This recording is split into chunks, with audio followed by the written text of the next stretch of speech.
Puji dan syukur kami naikkan kehadirat Engkau Tuhan, kalau kembali pada saat ini Tuhan Engkau memperkenankan kami seberapa kami yang ada untuk berada di tempat ini. Terima kasih karena kami boleh menaikkan ucapan syukur kami atas kebaikan Tuhan, atas kasih setia Tuhan yang Tuhan nyatakan dalam hidup kami. Dan saat ini juga kami boleh mendengarkan firman Tuhan yang boleh mengingatkan kami, membangun kami, dan menuntun kami. Terima kasih Tuhan atas kebaikan Tuhan. Dan kiranya Roh Kudus-Mu menolong kami, sehingga kami dimampukan untuk boleh memahami dan mengerti akan firman-Mu. Dan terlebih Tuhan, Roh Kudus-Mu menolong kami, memampukan kami untuk boleh melakukan firman itu dalam kehidupan kami. Kami mau serahkan waktu ini ke dalam tangan Engkau ya Bapa. Di dalam nama Tuhan Yesus kami berdoa. Amin. Silakan duduk Bapak Ibu.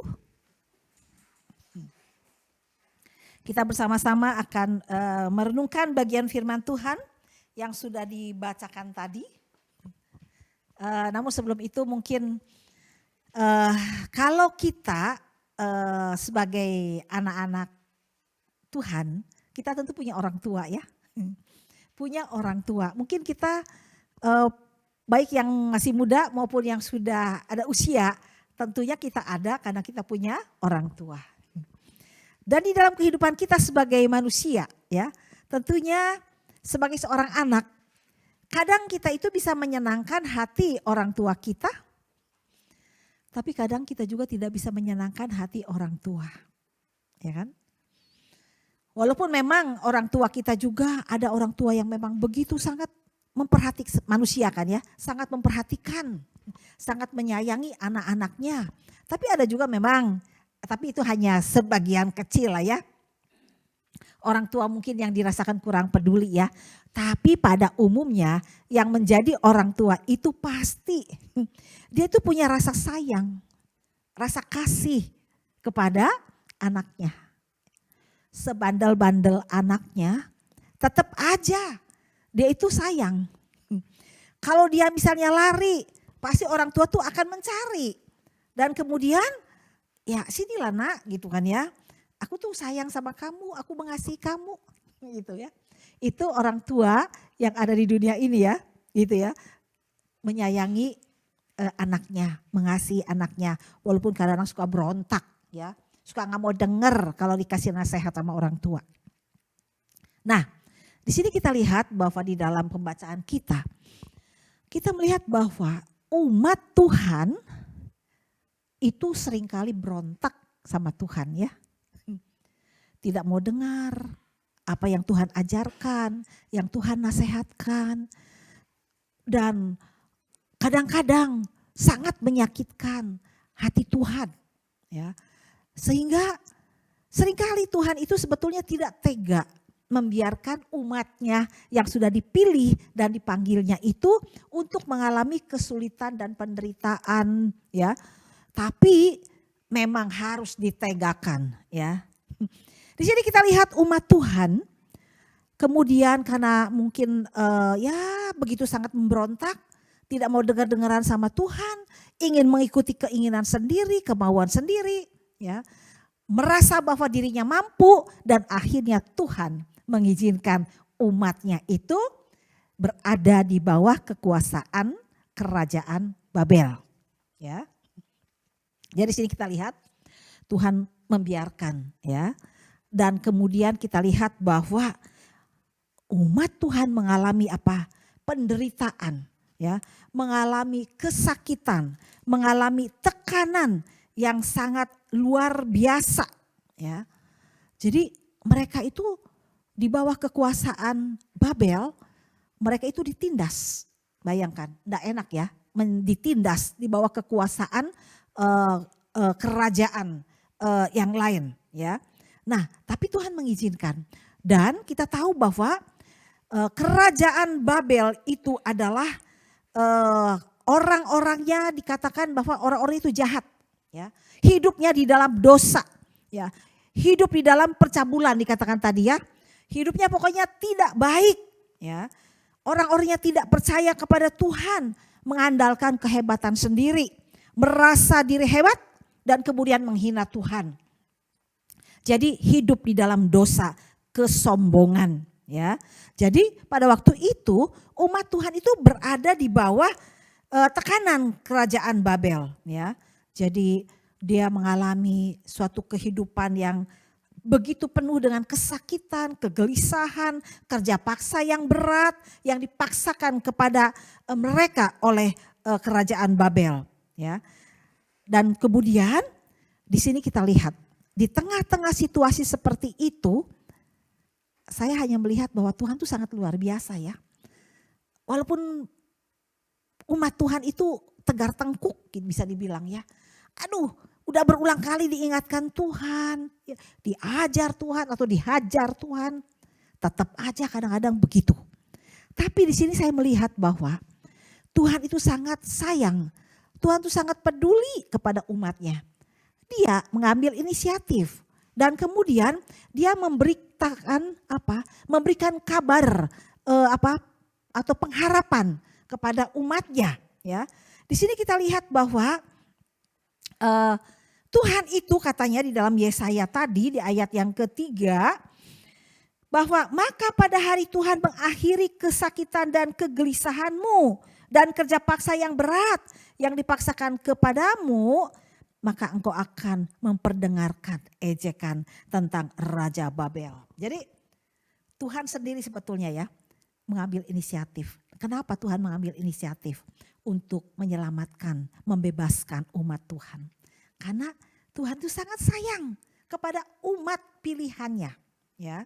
Dan kemudian di sini kita lihat bahwa Raja Babel atau kerajaan Babel itu sangat sombong, ya, sangat sombong, seolah-olah menghina, ya, umatmu aku kuasai, itu kan, ya, seolah-olah dikalahkan kan umat Tuhan itu, umat Israel itu dikuasai oleh kerajaan Babel. Mereka sangat sombong, ya, mereka menindas gitu, ya, umat Tuhan.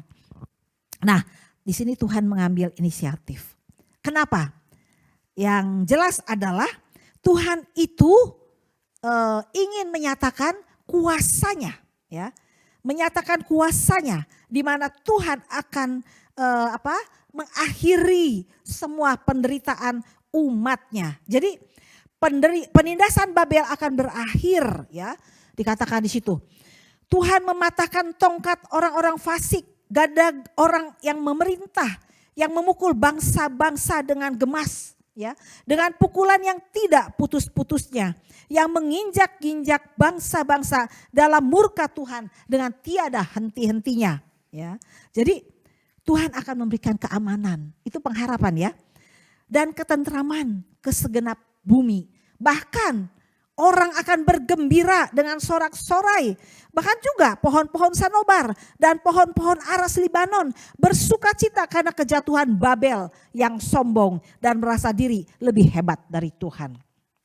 Ya, dalam ayat Yesaya tadi dikatakan dia berkata dalam hatinya, aku hendak naik ke langit, aku hendak mendirikan tahtaku mengatasi bintang-bintang Allah, dan aku hendak duduk di atas bukit pertemuan jauh di sebelah utara. Aku hendak naik mengatasi ketinggian awan-awan, hendak menyamai yang maha tinggi. Ya, tapi kalau kita lihat Babel itu sangat sombong. Jadi Tuhan mengambil inisiatif untuk membebaskan umatnya. Karena apa?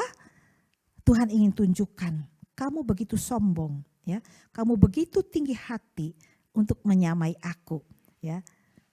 Atas kehendakku sendiri aku memang membiarkan umatku ditindas oleh engkau, ya, supaya mereka bisa melihat bagaimana kehidupan di luar aku dan mereka menyadari dan berbalik kepada aku. Ya, maka aku membiarkan mereka, tapi aku tidak membiarkan mereka selamanya ditindas oleh engkau.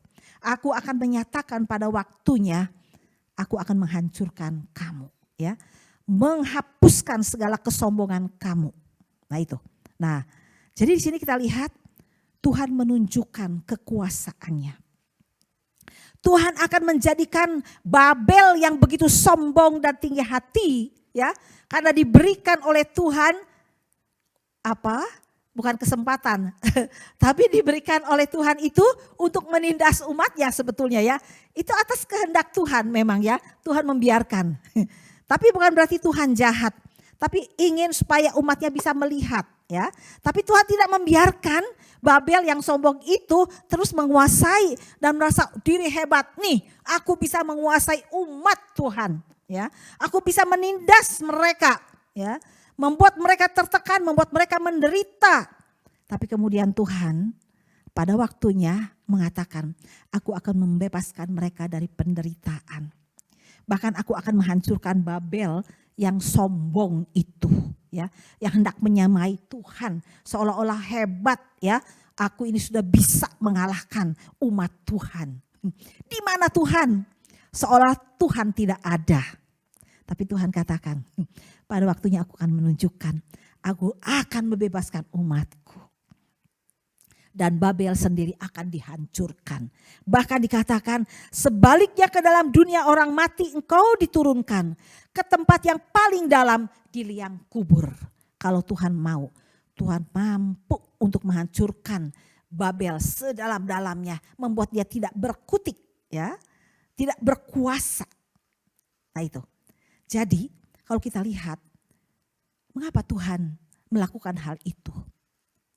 Dan mengapa Tuhan membiarkan umatnya? Dari sisi umatnya adalah yang begitu tegar, tengkuk, keras kepala, tidak mau dengar-dengaran kepada Tuhan. Tuhan seringkali mengizinkan dia mengalami penderitaan, kesulitan. Supaya apa? Dia bisa melihat, oh ternyata kalau aku hidup di luar Tuhan, betapa susahnya, betapa menderitanya aku. Dan mendorong umatnya untuk berbalik kepada Tuhan. Dan satu sisi di sini kita melihat, walaupun Tuhan membiarkan umatnya dikuasai oleh Babel yang sombong itu. Tapi Tuhan katakan, aku tidak akan membiarkan mereka selama-lamanya tertindas. Aku akan menunjukkan kuasaku bahwa aku mampu untuk membebaskan mereka. Ya, bahkan aku mampu untuk menghancurkan Babel ke liang kubur yang paling dalam. Yang terlebih lagi adalah kita lihat kenapa Tuhan mau melakukan hal itu. Karena sebetulnya Tuhan itu sangat menyayangi Yakub, ya, umatnya. Dan bahkan dia itu walaupun umat Tuhan itu seringkali jatuh, seringkali tidak mau dengar-dengaran kepada Tuhan. Tuhan itu tetap memanggil kembali Israel. Membebaskan umatnya. Dan bahkan dikatakan di sini? Akan memilih Israel sekali lagi. Bayangkan, sudah berkali-kali padahal ya, Tuhan. Umat Tuhan ini sudah berkali-kali menyakiti hati Tuhan. Membuat hati Tuhan sedih dengan perbuatannya. Tapi dikatakan memilih Israel sekali lagi. Dan akan membiarkan mereka tinggal di tanah mereka. Tuhan bebaskan dan membawa mereka kembali ke tanah yang Tuhan janjikan untuk menikmati satu kehidupan yang berkelimpahan di dalam kehidupannya. Dan bahkan kasih Tuhan sangat luar biasa. Orang asing juga ya akan menggabungkan diri kepada mereka dan berpadu dengan kaum keturunan Yakub ya yang dipilih oleh Tuhan dan melihat kebesaran Tuhan. Tuhan juga bisa bawa ya. Bahkan bangsa-bangsa lain juga akan mengantar Israel pulang ke tempatnya. Lalu kaum Israel akan memiliki bangsa itu di tanah Tuhan sebagai hamba-hamba. Ya, jadi sini kita lihat betapa kasih Tuhan itu sangat luar biasa. Ya, jadi kalau kita lihat Tuhan dengan penuh kuasanya, sebetulnya dia mampu mengalahkan Babel. Ya, kalau saya lihat di sini. Kehidupan kerajaan Babel dan masyarakat yang ada itu adalah kehidupan yang penuh dengan dosa, ya. Penuh dengan hal yang tidak baik. Tapi di sini kita lihat dengan kuasanya Tuhan mampu membebaskan, mematahkan kuasa dosa, kuasa kegelapan yang mengikat umat Tuhan dan membebaskan mereka. Dan kemudian kita lihat bahwa kerinduan Tuhan adalah Tuhan akan bertahta, memerintah sebagai raja dan hakim. Dan kita lihat dalam Wahyu, umatnya akan menyembah Dia. Nah Bapak Ibu, kalau kita lihat apa yang Tuhan harapkan, sebetulnya kerinduannya adalah umat pilihan Tuhan yang dipanggil oleh Tuhan itu menjadi penyembah Tuhan. Umat yang sudah dibebaskan itu menjadi umat yang menyembah Tuhan, ya. Di mana mereka menaikkan puji-pujian kepada Tuhan, ya. Dan mereka juga belajar untuk hidup dalam kekudusan, tidak mencemarkan diri, tidak hidup dalam dusta, tidak hidup bercela, dan punya kerinduan memberitakan Injil kabar baik, ya. Menuruti perintah Allah dan iman kepada Yesus, ya. Dan dikatakan dalam Wahyu, dialah orang yang berbahagia. Sekalipun dia harus mati, tetapi mati dalam Tuhan, maka dikatakan mereka itu boleh beristirahat dari jerih lelah mereka. Karena segala perbuatan mereka menyertai mereka. Itu. Nah, bagaimana dengan kita saat ini sebagai anak-anak Tuhan, ya? Kalau saya lihat dari apa yang menjadi gambaran dari firman Tuhan pada hari ini sebetulnya, itu juga sebenarnya menggambarkan tentang kehidupan kita saat ini sebagai anak-anak Tuhan. Tuhan memilih kita dan memanggil kita. Itu adalah kedaulatan Tuhan, karena tidak semua orang dipanggil dan dipilih oleh Tuhan.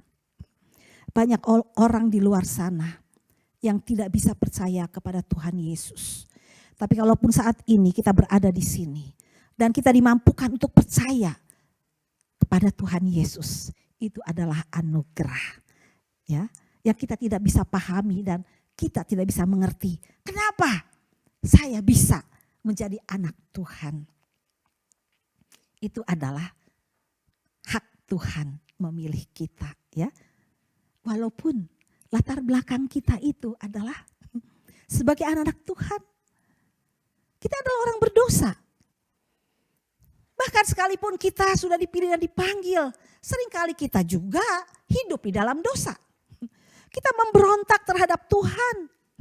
Kita tidak mau ikut apa yang Tuhan mau. Kadang kita berpikir, saya mampu mengatur hidup saya sendiri, ya. Saya mau menjadi Tuhan atas diri saya sendiri. Aku tahu bahwa itu yang bisa membuat aku bahagia. Walaupun harus melanggar perintah Tuhan, tidak apa. Tapi seringkali atau kadang Tuhan izinkan kita mengalami hal itu. Sampai akhirnya kita hidup di dalam rasa tekanan, tindasan. Tapi Tuhan biarkan. Supaya kamu bisa melihat betapa tidak enaknya hidup di luar Tuhan. Ya.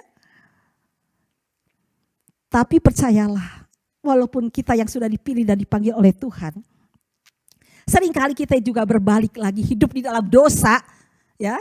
Karena kedegilan kita, Tuhan tetap sayang kita. Tuhan tetap mengasihi kita.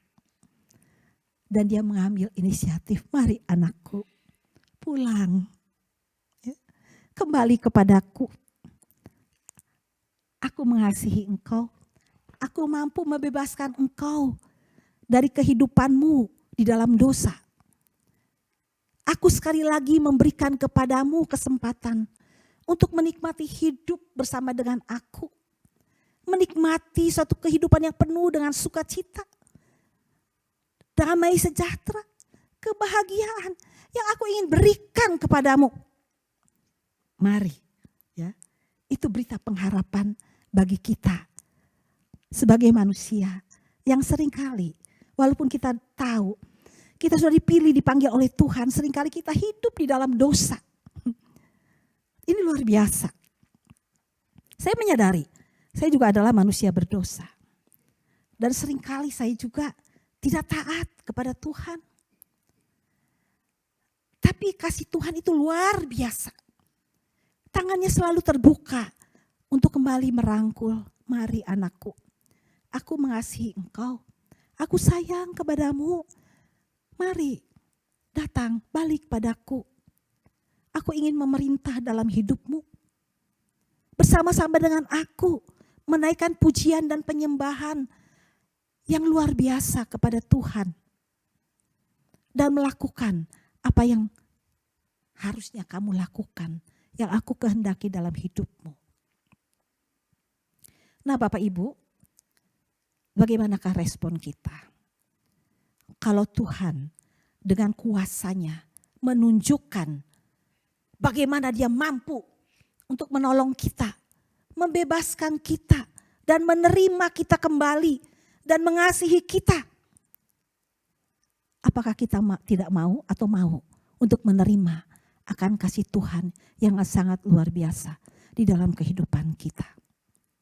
Kerinduan Tuhan adalah kita bisa berbalik dan kemudian kita dapat hidup sesuai dengan apa yang Tuhan mau. Ya, jadi apakah situasi kita saat ini? Apakah saat ini ada kuasa kegelapan, kuasa dosa yang masih mengikat kehidupan kita? Bagaimana caranya supaya kita bisa dapat dibebaskan dari kuasa dosa? Tuhan sanggup membebaskan kita. Tuhan sanggup melepaskan kita dengan kuasanya. Dan kalau Tuhan membebaskan kita dari kuasa dosa yang mengikat kita, apa respon kita? Kerinduan Tuhan adalah kita berbalik kepada Dia, ya, menjadikan Tuhan sebagai juru selamat dan raja kita. Dan biarlah hidup kita dipenuhi dengan pujian dan penyembahan kepada Dia. Dan kita hidup bersama dengan Dia dan mengikuti apa yang Tuhan mau dalam kehidupan kita. Amin. Mari kita berdoa.